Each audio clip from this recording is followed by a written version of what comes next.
Hello everyone, my name is Ryan Clark. I'm the founder and CEO of Clark College Funding and Clark College Consulting. And is standardized testing stressing you out?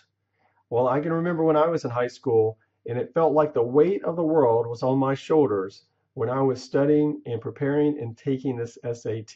The stress was just overwhelming, it felt like in certain times.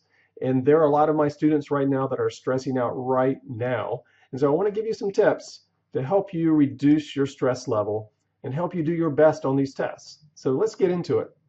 Tip number one, 3 times should be enough.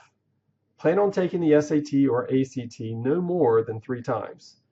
And you should be done by testing of the fall of your senior year. Now, of course, there are certain cases where you might need to do more than 3, and that is okay, but try to shoot for 3. Tip number 2, try both the SAT and the ACT.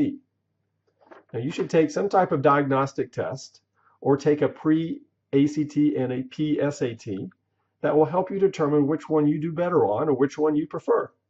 You don't need to take both of those tests over and over and over again. Just stick to one. So again, once you know which one you prefer, which one you do better on, put all of your energy, all of your time studying for that one test and take it 3 times. And if you can, start studying it immediately. Don't waste one of your tries before you've even cracked open your prep book. Know what to expect on the test and be familiar with the format before you walk in that testing center. Make sure you practice test taking strategies. They do work. Practice your weaknesses and don't waste your time practicing your strengths. Know which other standardized tests you have to take. Some more of your elite private schools require you to also submit an SAT subject-based test. Some require multiple subject-based tests. So we need to determine which of those schools that you're looking into that you might want to apply to, what are their requirements, and then also understand that subject-based tests, not all of them are given throughout the entire school year. They're only given out specific times. And you might also want to think about when you want to take these tests. So if you have an AP test that you are preparing for, well, you might want to go ahead and schedule the subject-based test close to that because you're already prepared for the AP test. And last but not least, treat the SAT or the ACT for what it is.